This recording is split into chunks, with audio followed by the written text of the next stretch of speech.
Assalamualaikum dan salam sejahtera semua. Apa khabar para pelajar? Selamat datang ke channel Cikgu Asna Ismail. Jadi sebelum tu jangan lupa untuk like, share dan subscribe supaya kamu tidak akan ketinggalan untuk menyaksikan video-video pendidikan yang akan cikgu hasilkan kelak. Baiklah.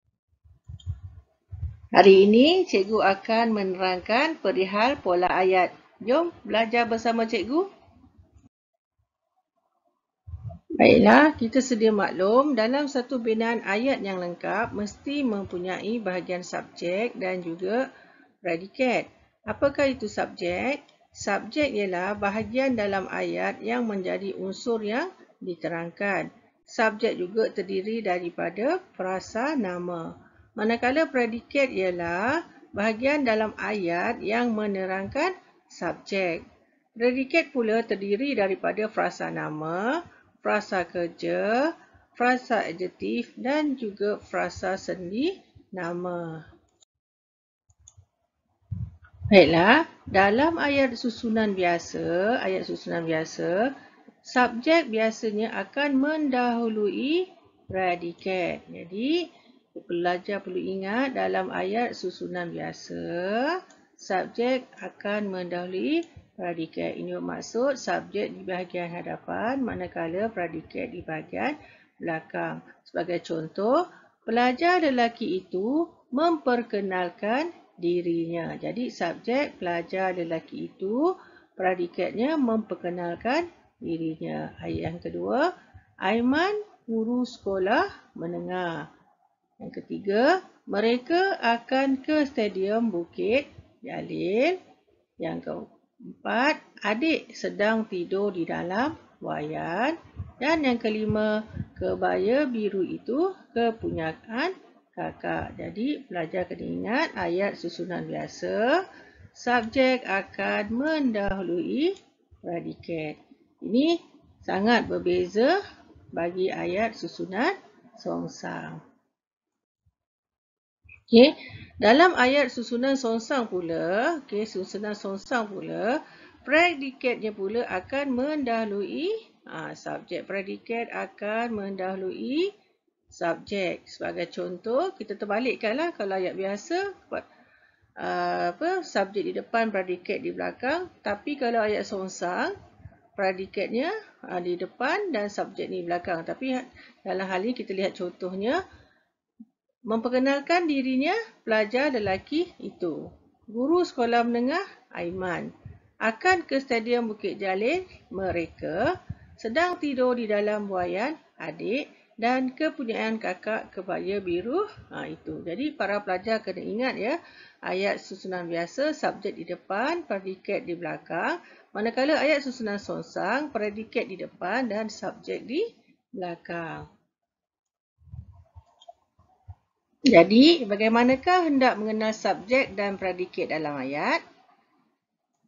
Senang saja. Pelajar perlu menguasai semua frasa yang membentuk ayat yang lengkap, yang dikenali sebagai pola ayat. Ini yang akan kita belajar pada hari ini.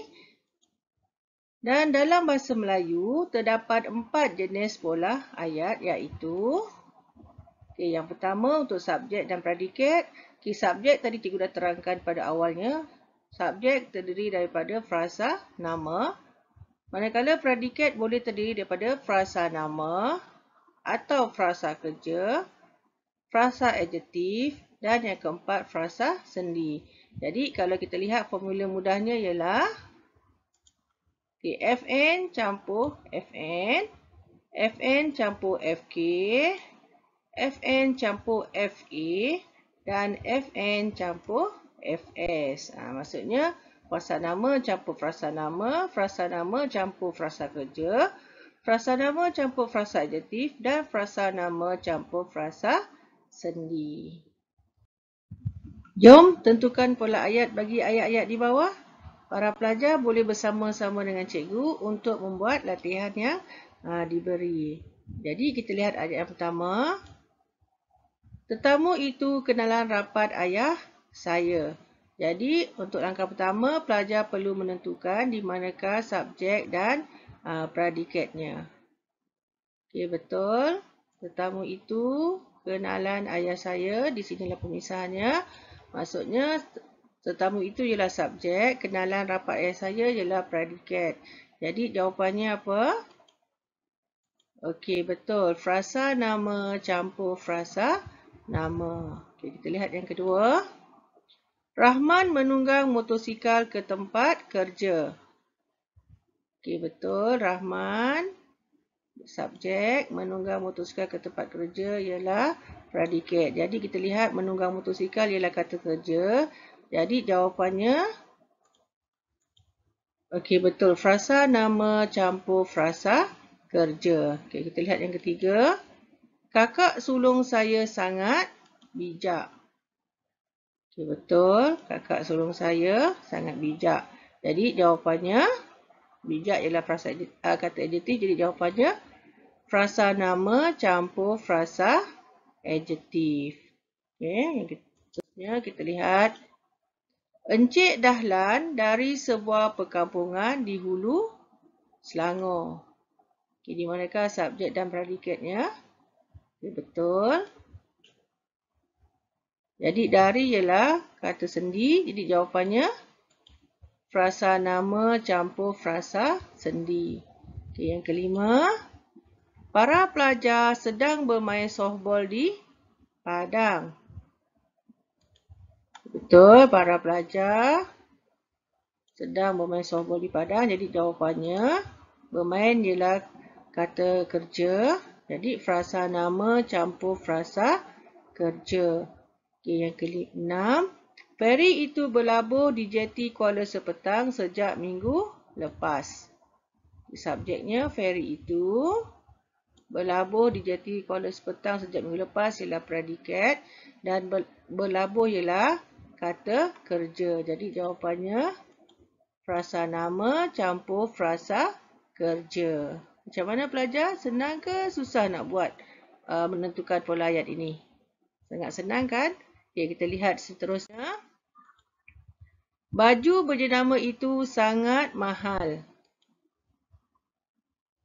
Okey, betul. Di sini pemisahannya subjek dan predikat. Jadi mahal ialah adjektif. Jadi jawapannya betul. Frasa nama campur frasa adjektif. Okey, yang ke-8. Reka bentuk rumah itu sangat cantik dengan ukiran kayu bercorak flora. Okay, sama seperti tadi, cantik ialah kata adjektif. Jadi jawapannya frasa nama campur frasa adjektif. Okay, yang ke-9. Gadis itu tunang abang saya yang bekerja sebagai doktor. Jadi jawapannya apa? Okey, betul. Gadis itu frasa nama. Tunang abang saya yang bekerja sebagai seorang doktor. Tunang juga frasa nama. Jadi jawapannya frasa nama campur frasa nama. Okey, latihan ke-10. Untuk ibu saya, bungkusan yang baru dihantar oleh postman sebentar tadi. Jadi ini merupakan ayat susunan songsang. Jadi sebelum pelajar menentukan pola ayat, pelajar perlu menukarkan ayat ini ke dalam bentuk ayat susunan biasa. Dan cikgu telah terangkan sebelum ini bahawa untuk ayat susunan songsang, predikat di hadapan manakala subjeknya di belakang. Okey, cuba pelajar tentukan. Okey, betul ya.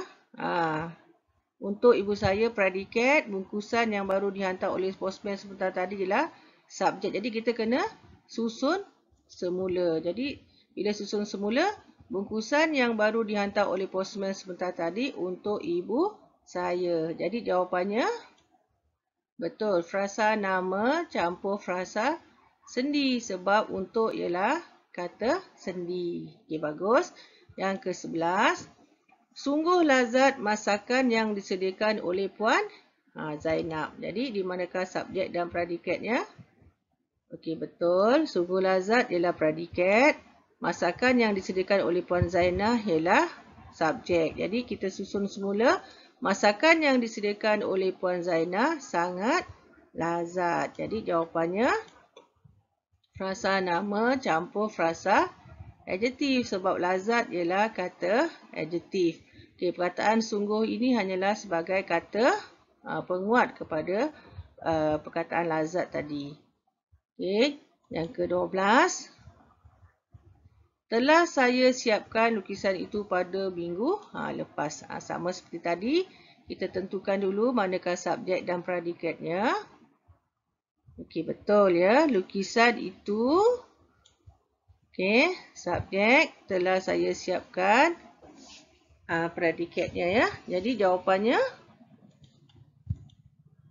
frasa nama campur frasa kerja. Sebab lukisan itu telah saya siapkan pada minggu lepas merupakan ayat susunan biasa. Jadi frasa nama campur frasa kerja. Siapkan ini ialah kata kerja. Okey, kita lihat yang seterusnya. Dari Johor surat itu dikirim. Ini juga ayat songsang. Okey, betul.